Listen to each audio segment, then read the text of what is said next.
So, you want to permanently ruin your sleep architecture. Maybe you are tired of waking up feeling refreshed and entirely capable of handling your daily adult responsibilities. Or maybe you just want to experience the profound existential dread of staring at your bedroom ceiling at 4 in the morning while doing mental math about your credit card debt. Either way, sleeping for 8 hours a night is a massive waste of productivity. You spend a third of your life unconscious when you could be worrying about the state of the economy. Welcome to the Insomnia Speedrun. To completely dismantle your body's natural resting state, we have to understand the mechanics of circadian rhythms. The human brain runs on a biological clock controlled by light, temperature, and neurochemicals like adenosine and melatonin. Health experts spend billions of dollars researching how to optimize these chemicals for recovery. We are going to do the exact opposite. We are going to turn your bedroom into a psychological torture chamber. A major rookie mistake is assuming that insomnia is something you only practice at night. A true professional knows that ruining your sleep begins the exact moment you wake up. Your alarm goes off at 7 in the morning.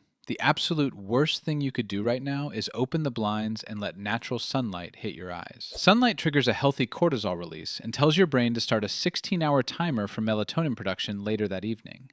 You must avoid the sun at all costs. Keep the blackout curtains firmly drawn. Navigate your bedroom by the dull, depressing glow of your smartphone screen. You want to convince your primitive lizard brain that you live in a dark, subterranean cave where time has entirely lost its meaning. By depriving your optical nerves of morning light, you ensure that your circadian rhythm gets permanently pushed back by several hours.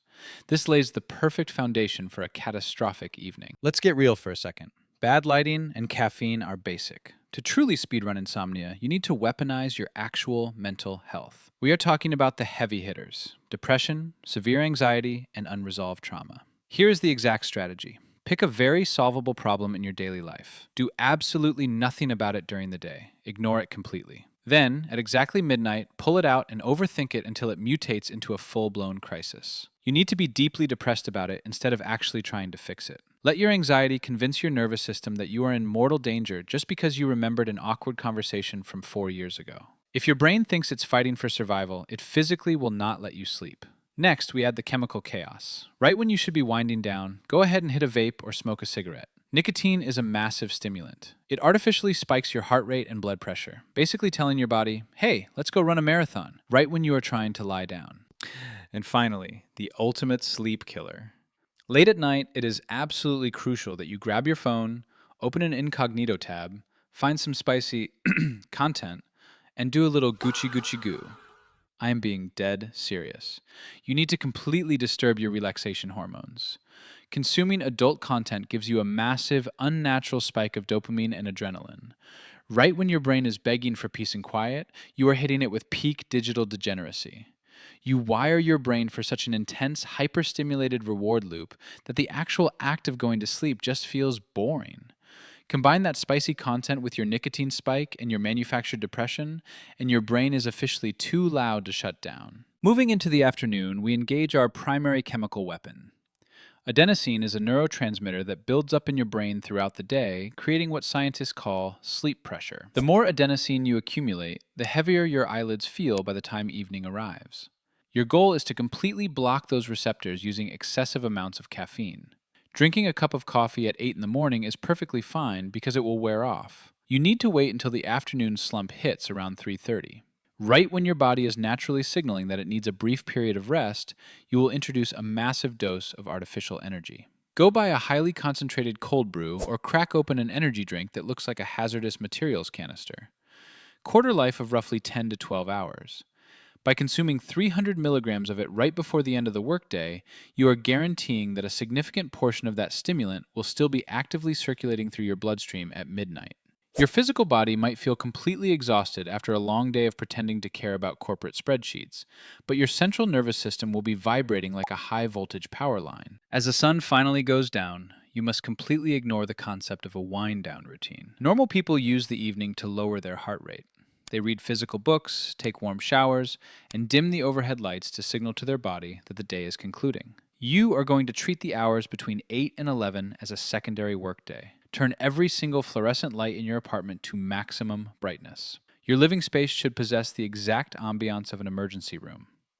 This artificial light completely suppresses your brain's ability to manufacture melatonin. Now we have to address your sleeping environment.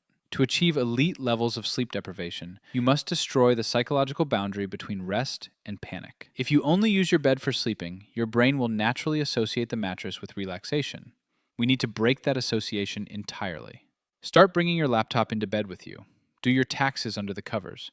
Draft highly stressful emails to your manager while lying on your pillows. Eat crumbly, highly processed snacks directly on the sheets.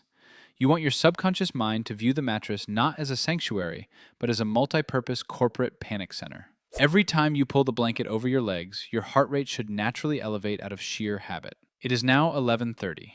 You actually have to attempt the physical act of lying in the dark. This is where you execute the digital lobotomy phase. Do not simply put your phone on the nightstand. Hold it roughly 4 inches from your face. You need to consume highly stimulating, deeply upsetting content to keep your cortisol levels spiked. Watch a 40-minute documentary about the impending collapse of the global real estate market. Read argument threads on social media between strangers debating topics that have absolutely no impact on your actual life. Scroll through videos of incredibly attractive, wealthy people having a better time on vacation than you will ever have in your entire existence. This combination of intense blue light radiation and deep emotional inadequacy will effectively trick your brain into thinking you are actively being hunted by a predator. You cannot fall asleep if your nervous system believes it is in mortal danger. Eventually, sheer physical exhaustion will force your eyes to close. You might actually drift off for a few hours, but the speed run is not over yet. Because your bloodstream is still fighting the leftover caffeine and your cortisol baseline is incredibly high, you will experience the greatest mechanic of this entire category. The 3 o'clock in the morning awakening. Your eyes snap open. The room is completely pitch black. The house is dead silent. A normal person might just roll over and gently go back to sleep. You must absolutely not do this. The moment you realize you are awake, you need to initiate a catastrophic anxiety spiral. Reach over and look at the exact time on your phone. This is crucial. You have to do the mental math.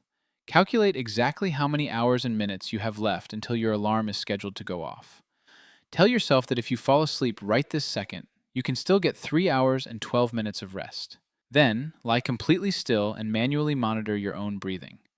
Think about how tired you are going to be during your 9 o'clock morning meeting. Think about how everyone in the office is going to notice the dark circles under your eyes. As the minutes tick by, do the math again. Now you only have 2 hours and 45 minutes left. The pressure is mounting. You are actively trying to force yourself into a state of unconsciousness through sheer willpower, which is biologically impossible.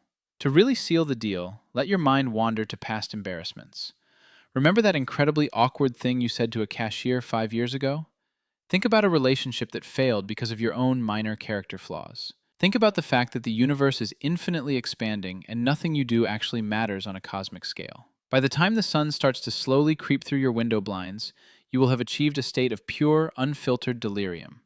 Your alarm will finally sound, and you will emerge from the bed feeling like a reanimated corpse that was just dug up for questioning. You will stumble into the bathroom, look at your pale, exhausted reflection in the mirror, and realize that you have to do the entire day all over again.